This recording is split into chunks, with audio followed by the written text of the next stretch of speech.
Talk to us about how you started your journey as a youngster, and maybe how you saw things as being not fair, and you overcome some of that.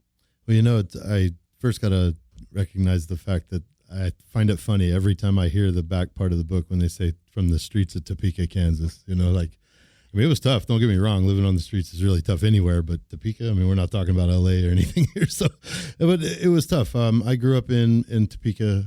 My mom was a drug addict, alcoholic. My dad was a patch holder in a bike club. My dad left really young. My mom was pretty violent. About 9 years old, I found myself in a boys' home, my first boys' home, and I just never looked back at that When you say boys' home, talk to us did the state come in and say, man, we got to take this kid out? Yeah, the first 9 months of the violence in my house, I was taken out of the home 11 times and put back. Every time I would run away, they'd move me back because there's no placements. There's nowhere for these foster kids to go. Even when I was a kid a long time ago, there were, 3,000 kids in the system and 100 places to put them. So at the end of the day, they really want you to go home if you can. But, a lot of times it's because they don't take a look at the violence at home. They don't see how bad it really is there. So it took them 11 times. 11 times. CPS, we hear horror stories, and we don't want to beat them up. They're overwhelmed. There's Absolutely. A lot of cases.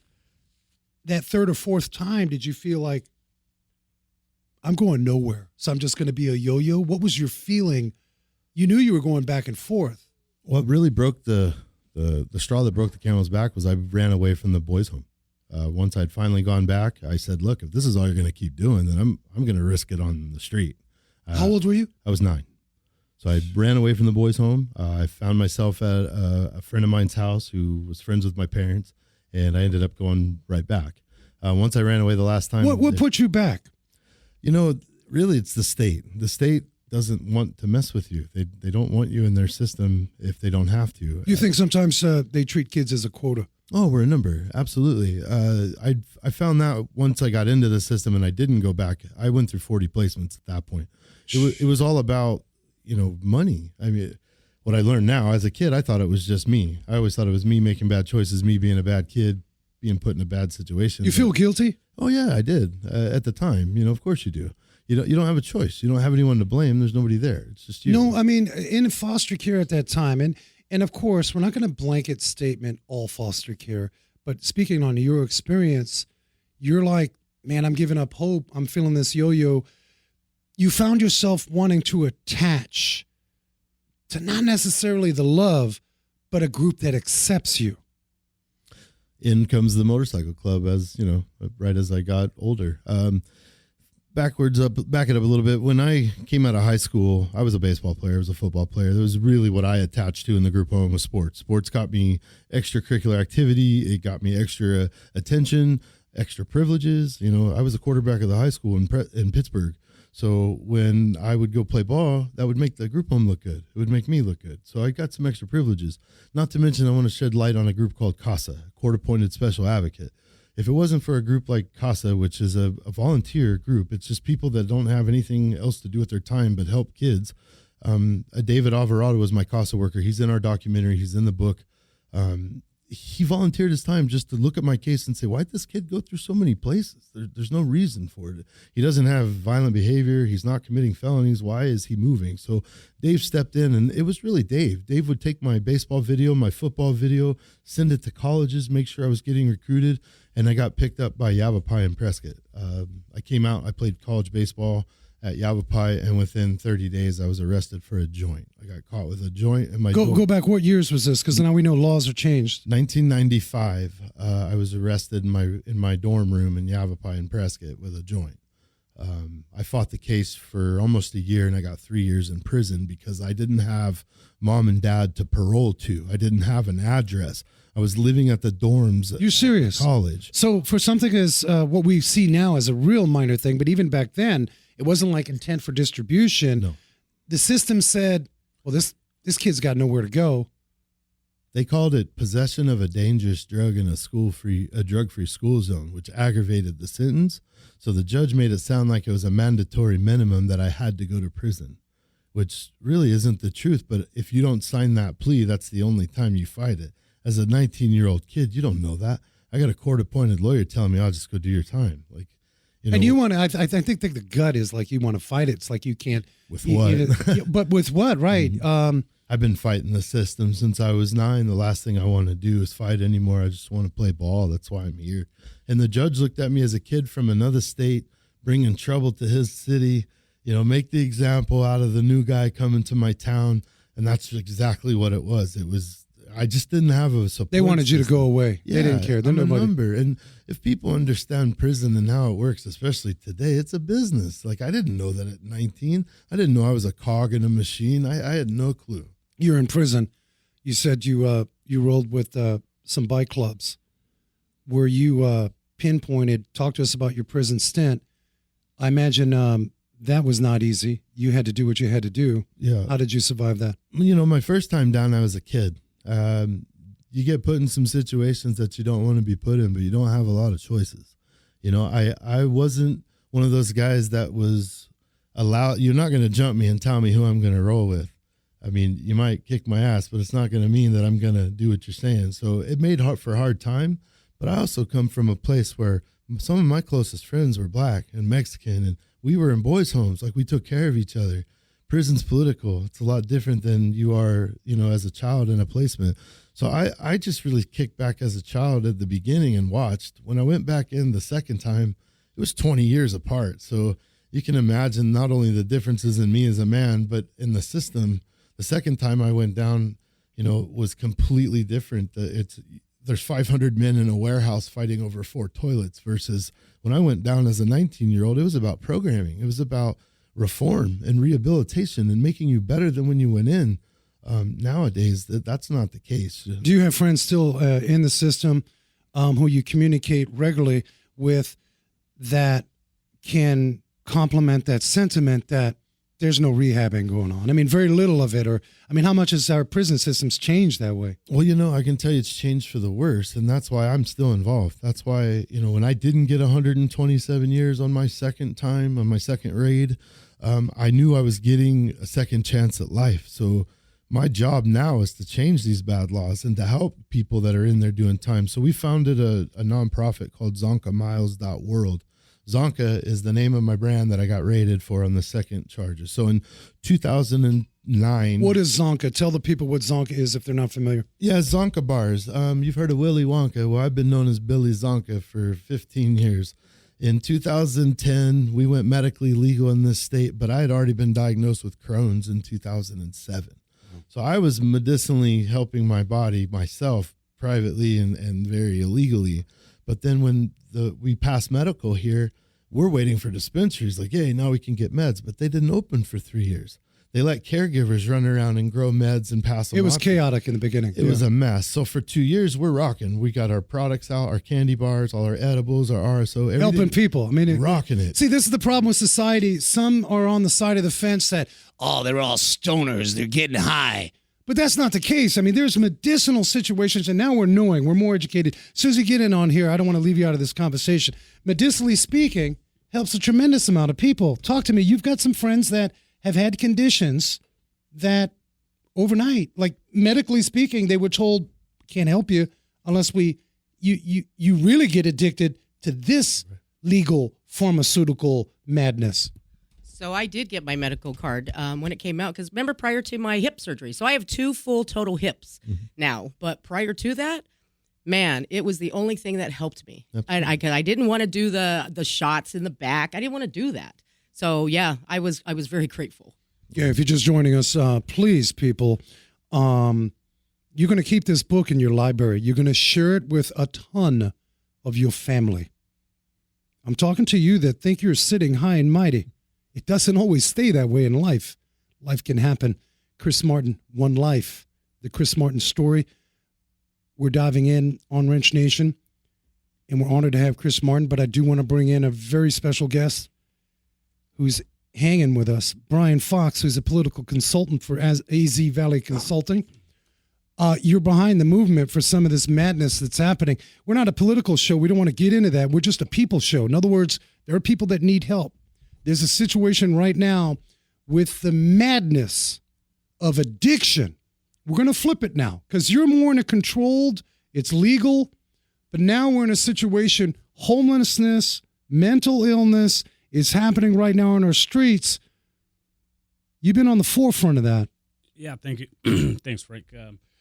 So we're putting together an event, Conversations on Criminal Justice, April the 14th in Chandler. You can go to Speak up, brother. We want to go hear to azvalley.com to check that out. It's homelessness, substance abuse, and mental illness is one overriding topic because they often interweave with each other and they are often synonymous. They are criminalized, unfortunately, whether intentionally or inadvertently, by our system. And I think we all know the prison population right now is full with nonviolent first-time drug offenders. These people need treatment, and we're going to have a great event. We have an amazing lineup of speakers, policymakers, and we're going to look for solutions. We're happy to have Chris Martin on the panel talking to his experience. Specifically as it pertains to DOC and releasing people back into society because, we need to focus on rehabilitating these people, getting them back into society, not just a punitive system that is. Yeah, some of your guest speakers, you've got Paul Penzone, Maricopa County Sheriff, Chris Mays, Attorney General, Representative Ben Toma, Speaker of the House. You've got some heavyweights that are interested. These things start off as panels and conversations. We're trying to light the fire. It's not an easy thing. I grew up in New York City. Politicians on one side of the corner. Vote for me across the street. Broad daylight, heroin on the streets. 7-year-old kid sees this. It's like, okay, Nancy Reagan in the background. Just say no. I'm playing pinball and they're selling face bongs. And I'm like, that's not tobacco. It's an odd society, and here we are today.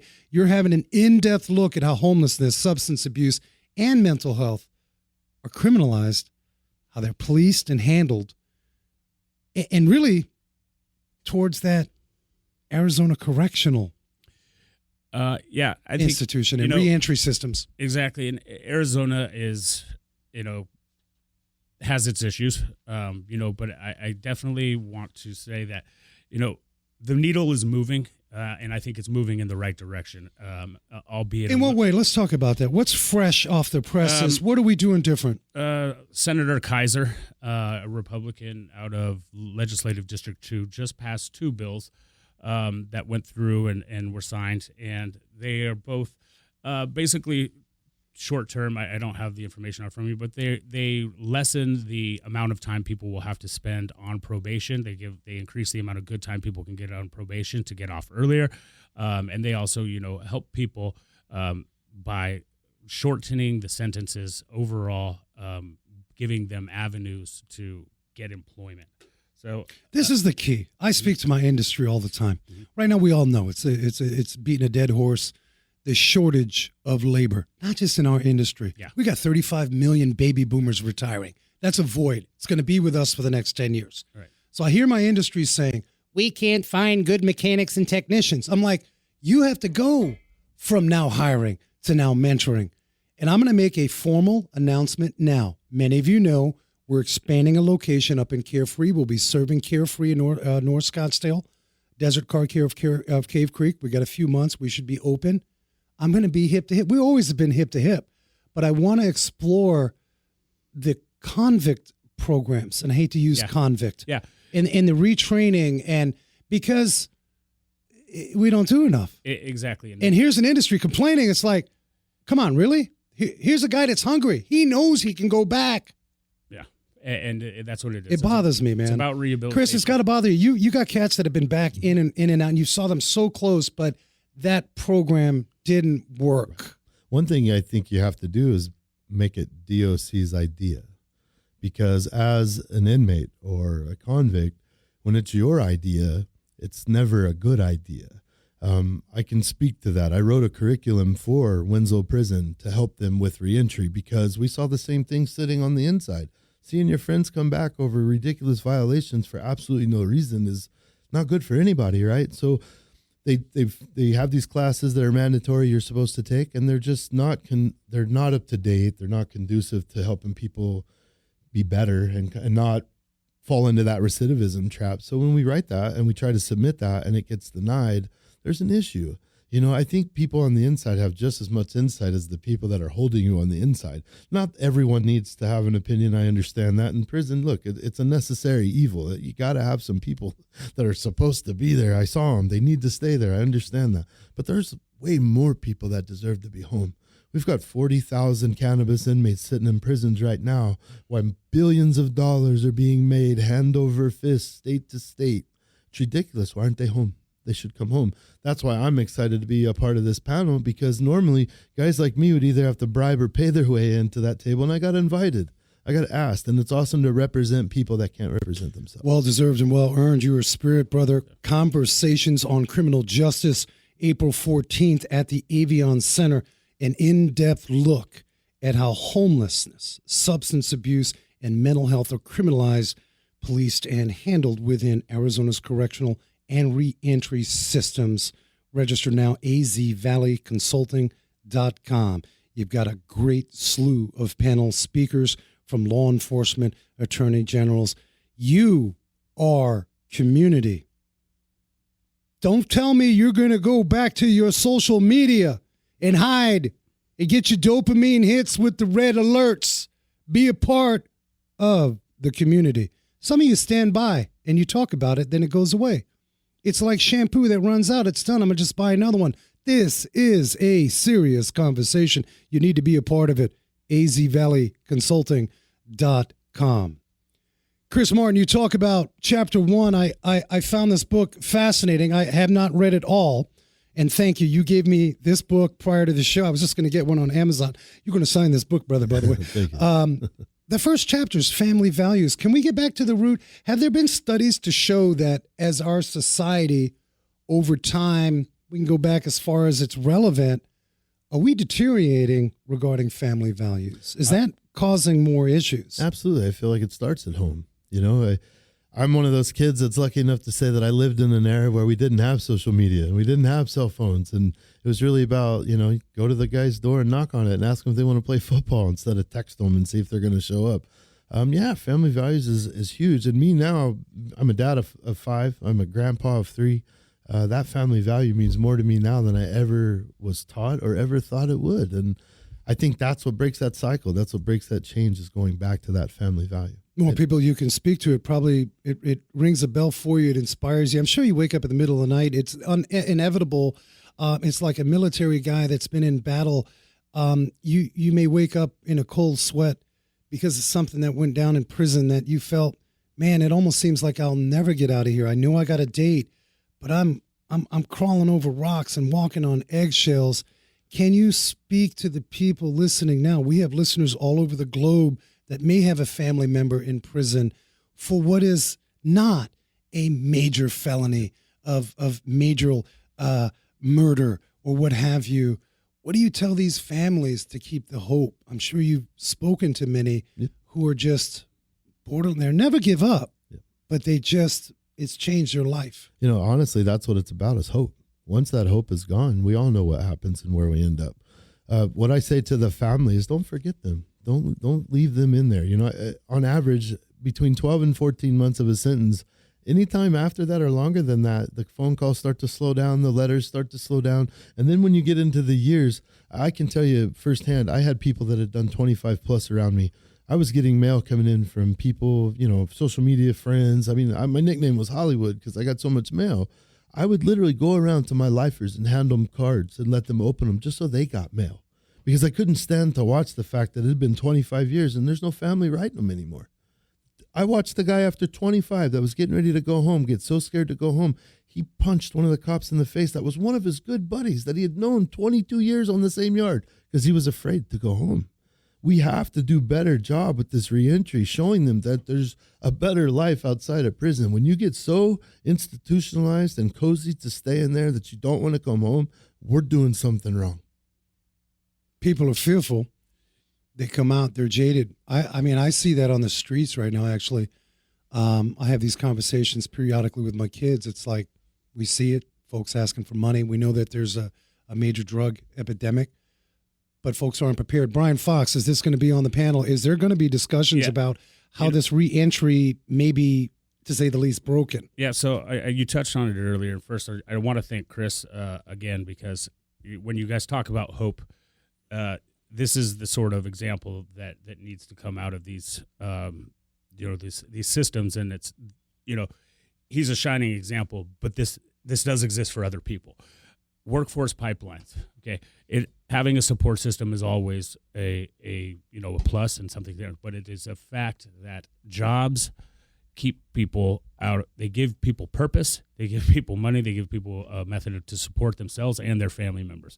We have an employment crisis in this country. We have a lot of people. We've switched from a tertiary economy back to a service economy, and we need to foster the people who need those jobs into those jobs.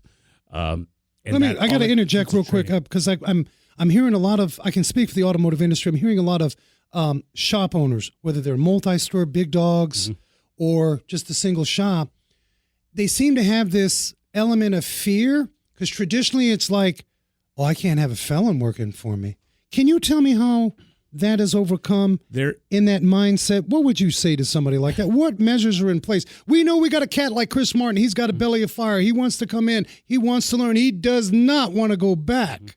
First of all, talk to people, meet them. I think everybody knows in every situation, just coming out of COVID, coming out of all the sort of racial discord that we've had, conversations and meeting people go a long way to changing your attitude. Number COVID. one. Susie, I got to get Susie on the mic because we saw this firsthand. Please, Susie, I know you're sitting down. We're sharing mics in the studio, so I appreciate everyone and their patience. We're going to bring her on this mic. Susie, we witnessed this firsthand. Like COVID, I can only imagine those that already had knee-deep problems, whether it was, I'm just getting out of prison or I'm going to prison.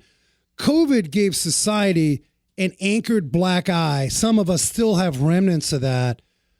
It was tough to get through that. And we weren't in the system. We were just dealing with something. You had mentioned, Brian, a divide. Mm-hmm.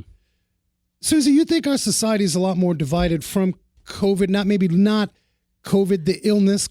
I don't think it's divided, so to speak. I think it changed our behaviors, absolutely. Just even in the garage, when individuals, would have a hard time. What are you doing to sanitize? Some of the customers, remember Frank, Mark, and I, and we would pick up the cars. I don't want to speak on it medically because that happened. I'm saying as human beings, Brian, I think it increased social isolation. It increased people's, staying by themselves, the inability to talk to people. You get in your own bubbles, the social media creeps up, and you start playing those mind games with yourself, and people go down rabbit holes. Or worse yet, #fake news, social media. Exactly. Let's talk on this. Chris Martin, One Life. Your story is incredible. You can get the book on Amazon. Have you seen social media twist up the society a little bit? I know we're talking about a youngster that may have gotten in trouble, and there are programs out there.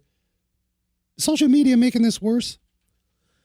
I agree that it is. I've got kids. I've watched social media just cause everything from panic attacks to, social inequity. My son is homeschooled, and he was he's 17. He's part of this social media boom, and he wouldn't know how to walk up and have a conversation with somebody without someone else provoking it. And I feel like that's social media driven. So yeah, of course, social media is going to have a lot of effect on this because it's access to that type of quote unquote media or whatever. It almost feels like it's a fantasy getaway. Sure. And these fools that design these systems, social media has its place. I get a little frustrated with it, knowing that everyone, but maybe more impressionable teens, they're getting a dopamine hit. It certainly has its place. I mean, I was in Egypt for the last revolution, and Facebook was a catalyst, and it served a purpose, and it overthrew a dictator. Wow. It also, fuels people's narcissism. It fuels their own belief in things that may or may not be true. In order, I think, for your first question, I think for people to get over the stigma of hiring felons is let's talk to them first. You got to remember most of these guys are first-time nonviolent drug offenders. everybody's got teenagers at some point. You know what I mean? These guys, like I said, one joint in a place that used to be a no tolerance state. These things can happen if you don't have the proper support systems. Everybody's a human. They're just kids. I feel like you could. I'm sorry to interrupt, but I feel like DOC. If we could work with DOC on having an 8 to 12 week curriculum. I mean, look, most of the jobs in there are either in the kitchen or in offsite at a water treatment plant or throwing watermelons on a farm or whatever. If you use that experience, that 8 to 12 weeks in a curriculum, and then got credit for it, and then when you came out to an existing business like a Chiba Hut, who's already agreed to do this with us, and Hempful Farms, my cafe, if they come out with that 8 to 12 week curriculum already signed off on by a CO3, then there's no reason in the world why the business owner can't see that and say, hey, look, they've jumped through those hoops for 12 weeks and are now ready for your program, ready to come work for you. I mean, to me as a business owner, that's going to tell me that guy or woman put that time in and is really trying to do this right. There's also growing evidence that people who do hire felons and take that chance on them get very, very loyal employees that stick around, which obviously is economic for the business. You also get federal tax breaks. So, it's an economic issue as well. If you're just joining us, Brian Fox in studio, azvalleyconsulting.com. April 14th, people. What time is this? Doors will open at 12:30. We'll start promptly at 1 o'clock with a keynote address from Attorney General Mays. Then we'll start our 3-panel discussions. The city of Chandler will also be highlighting its Homeless Navigator program, which is, an alternative because we don't want our police policing these issues. We want our police going after criminals. We want our police going after violent crimes.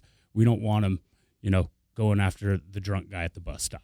We're going to talk about your success, Chris Martin, and get the book, One Life, the Chris Martin story on Amazon. My daughter's in studio. She's 14. She had mentioned something about COVID and her peer group. Come on, Natalie, come on. Just thinking of, the teenage peer group and talking on the, COVID and drug addiction. A lot of teens were stuck indoors. They were stuck in this kind of state of, they're not socializing, you're not going out, you're at home, stuck in your room, bored, a lot of depression, mental health situations going on. And a lot of these teens are becoming addicted to an easier way out, not socializing, not talking with your friends. You can find these coping mechanisms that are not healthy. And I know in my peer group that this has been, an outbreak of taking drugs, abusing these easier way outs, and essentially just becoming addicted.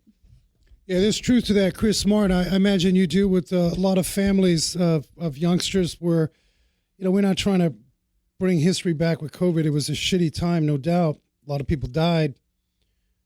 But some of these kids came out fractured. I'm sure you deal with a lot of these stories and try to help. Well, yeah, because the prison system essentially went on lockdown with COVID. I don't know if people realize that, but there were no visits. Their commissary, you were lucky if you got anything, and people were sick. And when you're sick in prison, where do you go? There's nowhere to. It's not like the medical care system in there is top notch. You're not being rushed off to this amazing hospital to get care. You're gonna lay there until someone really worries that you might not make it. So yeah, it's fractured the system completely. But I also feel like in some aspects that's kind of been taken advantage of. I feel like that whole COVID thing, that shirt tail's kind of been ran because there's still issues with visits going on right now, and that's being blamed on You COVID. think it was a standard that may have been lowered that, we can do this and we can do it successfully, but maybe not, revealing studies that showed that it's not the case. You need visits. There has to be care, for Christ's sakes. We're all freaking human beings. We all make mistakes. And I think that's the overriding topic. You cannot blind eye the situation. A lot of you do. It's not my life until it is. Till you find out your cousin is in a deep situation. And you have a beautiful story, Chris Martin, coming out of prison. You've been on ABC 15. You've got a documentary film. Let's talk about, I believe it was Convicted Creations. Is that correct? You Yes. started this whole movement that led to the Hempful Farms. Correct. Let's talk about that. So when Zonka launched, we got raided and we had children. We had to stay relevant. We had to pay bills. So I took my top 3 products from Zonka, I converted them to hemp, and I put them online just to try to get some revenue coming in. I was a chef over at crust at Tatum and Bell, and I had been just trying to make money, survive this court Well, you got a case. nickname. What's the nickname regarding chef? The hempful chef? Yeah, the hemp chef. Hemp chef. Hemp There you chef. go. I've been the guy that puts hemp in your food since day one. So anyway, I told my wife that I was going to quit my job, and she panicked. She was like, "Are you kidding me? You're looking at 100 years. You're one of the bigger incomes coming into the home. What are we going to do?" And I said, "Trust me." And she did. And honestly, we had 63 orders that night. We knew that things were going to go right. I just so happened to have an investor from Facebook who saw our branding, saw our product line, and heard our story and said, "Look, I want to come see what you do." They came out. We were in our living room producing these products. So, when you're facing life, I feel like you'll do pretty much whatever it takes to defend your family. And I rented a kitchen from a gentleman for a weekend. I told him I was going to cater a wedding. And these investors came in, and I actually set it up like my lab. I had it set up as if we were doing all of our production there. They came in, they saw it, they saw the kitchen, and they said, "Well, what are you going to do at the restaurant?" And I said, "Hempful Farms Cafe." And before I could even really devise a business plan, I spit out hemp-infused breakfast and lunch and juices and smoothies. And the guy cut me a $100,000 check for 20% of my company before I went to prison. So not only did it allow us to open up the first restaurant infused with hemp in Arizona, but it gave my wife the money and the capital to survive this if I don't come home. It gave her something to deal and have as a kind of a dealing coin or something to. Well, to you barter with. mentioned hope. I mean, I think your drive. You didn't see any barriers. You knew you could get this done, and I always believe some of you sit on the sideline and say, "Oh, that girl's lucky. Oh, that guy's lucky." Now, maybe dude wins $5 million lottery. He didn't do anything but scratch a bunch of stuff and participate. But hard work produces that luck. I mean, we know that. You've heard of that. Hempful Farms CBD.com. Now you're moving and grooving with this site. What else? What other positive vibes? And we're going to talk about your wife because she's your backbone. Yep. What else you got going on? We actually got some great news. We've been trying to get cannabis licensed here in Arizona since day one. So I filed a pardon. I've gotten my felony record expunged, and we still have not been able to obtain a license here, just mainly because of cost. It's corporatized here, so you're looking at 12 to. What's it cost anyway? I saw a social equity license go for $8 million. I think Brian said he saw one go for $3.5 million. I mean, even at $3.5 million for me and my wife, that's a pretty big haul. Yeah. So we went to New Mexico and we applied for licensing there for a dispensary, a grow, and a kitchen, and we got it. Yeah, congratulations, man. So you know what? As the story goes, we're going to follow our path and go help some people in New Mexico. I imagine you kept your relationships with some folks, brothers in prison. I got you. Yes. What are you doing in that respect? Right now, as a matter of fact, we have a gentleman named Frank Epler. He's doing 7 life sentences. He's in Eloy prison right now. He went to prison. His story's crazy. No one died. There's no murder. He got sales, he got assault, and he got kidnapping. The story was he was selling meth for the cartel. He didn't want to. He got out of it. It was scary business. Came back about a year later and started selling weed for him because he needed money. His friends saw he was making money. They wanted a job. He got his friend a job. The friend came up short. Cartel comes to collect. They beat them both up. The guy got so scared he ran to the feds, testified against Frank. Frank gets kidnapping. Frank gets assault, and he's not even the guy who touched him. Yeah. But because of the way it went down in court, 7 life sentences. There's no news story. There's no book in doco like my story because I got to get out and do that stuff. He's on year number 12 out of 7 life sentences, and nobody knows he's there. So my goal, my plight are people like Frank. I want people to hear it. I want people to get mad about it. I even want people to question it because, I'm the guy that emails this dude every night. How you sleeping, man? How you doing? What can I do for you? Are you okay? When he tells me that, I didn't do these things, I was testified on. And when you check his track record, he's never even had a ticket in 12 years of prison. You know damn well he's telling you the truth. Yeah, no, what you're doing is courageous. It's inspirational. And a lot of this, because as men, I think we can all speak in this room. Susie, as women, we count on our partners. Andrea Martin, your partner, talk to us about your lovely. I met Andy when I moved out here to play college ball. So I actually, when I got raided for the joint in my dorm room, Andy's number was the only phone number I had memorized. So when I went to jail, I had to call her mom and dad to let her know I was in jail, which was absolutely embarrassing. She's always been my college sweetheart. It took me a lot of years to tell her that. We stayed best friends. She actually got married. I got married, both separately, because I never told her how I felt. And once I had the opportunity, she was going through a divorce. I was going through a divorce, and I just spilled my guts. And that was 22 years ago. And we've been together ever since. We've opened up all these businesses. And honestly, when I went to prison, they deemed her my co-defendant. So we couldn't have phone calls. We couldn't have visitations. I went the entire 2 years without one visit from my wife. When I got caught talking to her on the phone, they actually put me in the hole for 4 weeks because they tried to say she was a co-defendant because they rated us together. Never been in trouble, never had a felony, an RN or in the medical field, 18 years, never that from that life whatsoever. So for her to walk this out with me and to trust me and to survive with me on that, I mean, she deserves all the credit. Prison's easy. You sit there and slap a dumb guy every now and then. But other than that, you just sit there. There's no jobs. There's no work. There's no, programs. It's that hope and that focus on what you have after this. I think for me, the hope was lost in the beginning when I had to write the book because I didn't know if I was going to get life or not. I wrote the book because I thought I wasn't coming home. And I wanted my kids to know, hey, look, I'm not some drug dealing piece of shit. I want you to know that I'm a good man. And I don't care what the media tells you. Well, then once I found out that I had an out date, I knew I was okay. So that stress and that, to me, it was all about the plan after that. So the book, the doco, that was the plan. The doco just became the bigger plan. The book launched. It fell into the publisher's hand over at GCM Media, and he said, we have to make a movie out of this. So we spent a year. We went back to Kansas. We talked to all the social, all my social workers and judges and anybody who was still around from my time in the system.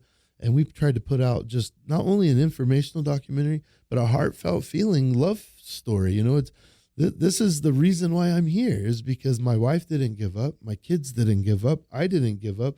And I have a chance to share that now. Not a lot of people get to do that. So I feel like not only would I sell me short, my family short, and all those people still in prison, but I gave my word to God. I told him, if I get this chance, you will see what I do. And now, we're 8 years out of prison, and it's no looking back. It's about changing things for others now. Brian, I imagine you're dealing with a lot of legislators. You do an awesome job on the political front of doing your best to size up a message. People can be chaotic. They may not be in tune. They may be jaded because they thought something was the way it was. I'm sorry. Sometimes our media, let's just call it what it is. Maybe they're not researching the facts and the data. Doing these panels allows you to bring a huge cross-section together so you can get the facts out to the public. That's the one thing I want to talk about. Also, a lot of people get out, they become that jaded person. You have to have attitude like Chris. You can't let these things break you. Our democracy is imperfect, and it's going to remain imperfect. It is up to us as citizens, as people, as responsible adults, to constantly be working on it and let it change as it changes, and as those needs change. Chris isn't mad at the system. He doesn't want to burn down police stations. We want to fix these problems that are in the best interest as all of us. That's what this event is about. We are lucky to have a whole bunch of good, very positive legislators coming out here to look for positive systems for these problems. And so that's what this is going. Yeah, that's incredible. A journey of unconditional love and a mission to help heal people. You'll not find anyone more genuine than Chris Martin. Get the book on Amazon. One Life, the Chris Martin Story. Gentlemen, an honor to have you on this show. We will have you back, and I certainly will see you guys at that April 14th gig. Thanks for joining Wrench Nation. Thank you.